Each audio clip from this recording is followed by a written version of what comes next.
আসসালামু আলাইকুম। Real village cooking চ্যানেলে সবাইকে ওয়েলকাম জানাচ্ছি। আজকে একটা নতুন পর্ব নিয়ে আপনাদের কাছে হাজির হলাম। চায়ের সঙ্গে খুবই টক ঝাল মিষ্টি, যেটা মুখে লেগে থাকার মতো স্ন্যাক্স রেসিপি বানিয়ে দেখাবো। আপনারা চা বা কফির সঙ্গে খেতে কিন্তু খুবই ভালো লাগবে।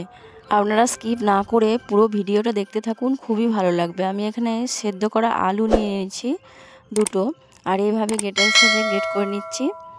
বন্ধুরা, আপনারা যদি নতুন হয়ে থাকেন চ্যানেলটা লাইক করে সাবস্ক্রাইব করে দেবেন, যাতে নিত্য নতুন রেসিপি সবার আগে আপনার কাছে পৌঁছায়।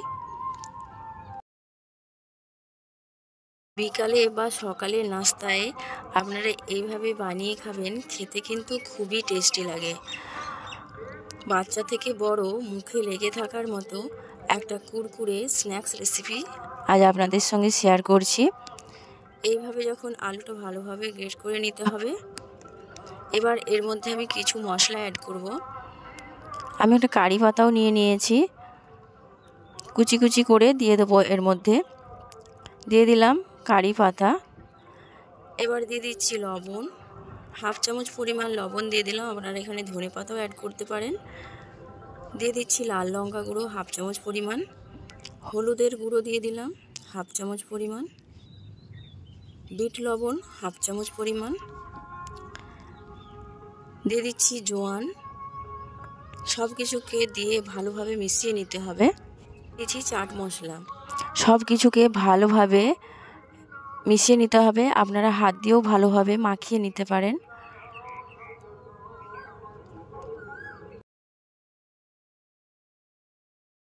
সব কিছু যখন ভালোভাবে মাখানো হয়ে যাবে, এই পর্যায়ে আমি এর মধ্যে অ্যাড করে দেবো চালের আটা। আমি এখানে চালের আটা অ্যাড করব। আপনারা চাইলে কর্নফ্লাওয়ারও অ্যাড করতে পারেন। আমি হাফ বাটি পরিমাণে চালের আটা দিয়ে দিলাম। এতে করে কি হবে, আপনি যখন এটা তেলের মধ্যে ভাজবেন, এটা অনেকক্ষণ মুচমুচে থাকবে আর খেতে কিন্তু খুবই ভালো লাগবে। খুব ভালোভাবে মিশিয়ে নিচ্ছি। এর মধ্যে জোয়ান অ্যাড করেছি। জোয়ানটা দিলে এটা খেতে কিন্তু খুবই ভালো লাগে। আপনারা যখন খাবেন, এর মধ্যে যে জোয়ানের দানাগুলো দাঁতের মধ্যে পড়বে, এতে করে কিন্তু মুখে একটা আলাদা স্বাদ আসবে আর খেতে কিন্তু খুবই ভালো লাগবে। এর স্বাদে এর টেস্টটা আবার দ্বিগুণ হয়ে যাবে। আমি এখানে খুব ভালোভাবে মাখিয়ে নিয়েছি, একটা ডো তৈরি করে নিয়েছি। দেখুন, ঠিক এইরকম একটা ডো তৈরি করে নিতে হবে। এবার এই ডোটাকে আমি পিনের মধ্যে বেলে নিতে হবে। যেমন রুটি বড় করে বেলা হয়, ঠিক ওইভাবে একটু মোটা করে বেলে নিতে হবে। দিয়ে দিলাম চালের আটা। চালের আটা দিয়ে আমি এটাকে বেলে নিচ্ছি। বন্ধুরা, কোনো রকম ঝামেলা ছাড়াই এইভাবে বাড়িতেই আপনারা এই স্ন্যাক্স রেসিপি বানিয়ে নিতে পারবেন। বিকেলবেলায় বা বৃষ্টির দিনে এইভাবে বানিয়ে খেলে এতই ভালো লাগবে, একবার না বাড়িতে বানালে আপনারা বিশ্বাসই করতে পারবেন না। এভাবে বড় করে বেলে নিয়েছি, আর চারিপাশের অংশটা আমি এইভাবে বাদ দিয়ে দিচ্ছি। এটাকে আমি ফেলবো না, আবারও বেলে নেব। চারিপাশটা এইভাবে আমি কেটে নিচ্ছি।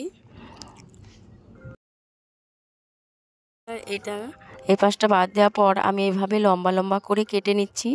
ঠিক এইরকম করে কেটে নিতে হবে। এবারে আপনাদের পছন্দ অনুযায়ী যে কোনো শেপ দিয়ে দিতে পারেন। আমি একটা দেখাচ্ছি, এইভাবে চামচ দিয়েও একটু ডিজাইন করে নিতে পারেন।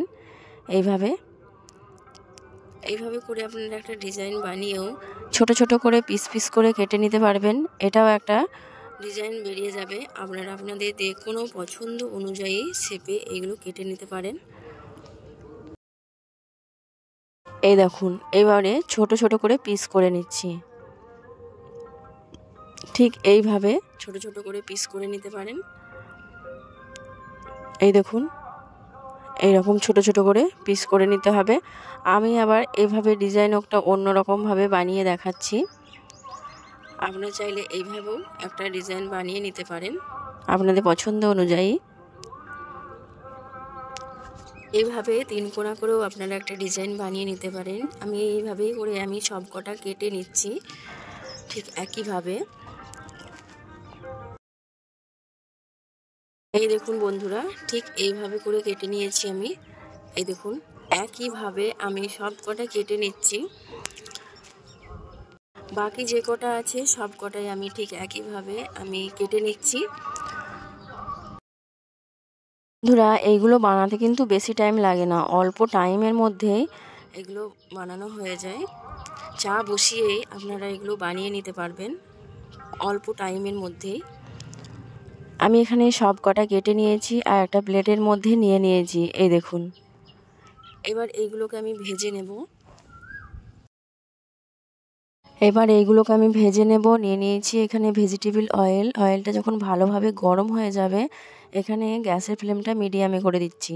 আর এইভাবে করে আমি কিছু ফুটা পরিমাণে দিয়ে দিচ্ছি তেলের মধ্যে, আর উল্টে পাল্টে ভালো করে ভেজে নেব।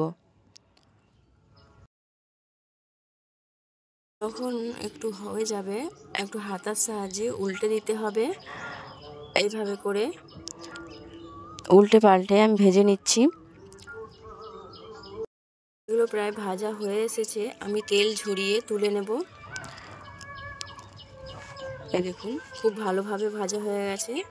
এই দেখুন খুবই মুচমুচে এবং কুরকুরে। এই দেখুন দেখতে কতটা সুন্দর লাগছে। আমি ঠিক একইভাবে সবকটা ভেজে নেব। একটা প্লেটের মধ্যে নিয়ে নিচ্ছি। এই দেখুন খুবই মুচমুচে হয়েছে। বাজার থেকে ভেজাল কুরকুরে না কিনে দিয়ে বাচ্চাদেরকে আপনারা এইভাবে বাড়িতে বানিয়ে দেবেন, বাচ্চারা কিন্তু খেতে খুবই পছন্দ করবে। বাজারের চিপস বাচ্চাদেরকে না দিয়ে এইভাবে বাড়িতে বানিয়ে নেবেন। এই দেখুন কতটা মুচমুচে হয়েছে। এবার এর মধ্যে আমি দিয়ে দিচ্ছি পাস্তা মশলা। পাস্তা মশলা দিলে উপর থেকে খেতে কিন্তু খুবই ভালো লাগবে। আমি উপর থেকে দিয়ে দিলাম পাস্তা মশলা। ভালো করে মাখিয়ে নিচ্ছি যেন সবগুলোই ভালোভাবে মেখে যায়। আর এইভাবে বানিয়ে আপনারা চা বা কফির সঙ্গে বিকেলবেলায় বা বৃষ্টির দিনে খেতে কিন্তু খুবই ভালো লাগবে। আপনারা 6 মাস পর্যন্ত এইভাবে বানিয়ে একটা কাঁচের বয়ামের মধ্যে স্টোর করে রাখবেন, আর যখন খুশি ইচ্ছে মতো খাবেন, খেতে কিন্তু খুবই ভালো লাগবে। বাচ্চা থেকে বড় সকলের খুবই পছন্দের এই কুরকুরে স্ন্যাক্স রেসিপি। তাহলে বন্ধুরা আমার এই রেসিপি আপনাদের কেমন লাগলো কমেন্টে অবশ্যই জানাবেন। যদি নতুন হয়ে থাকেন চ্যানেলটা লাইক দিয়ে সাবস্ক্রাইব করে পাশে থাকার অনুরোধ রইল।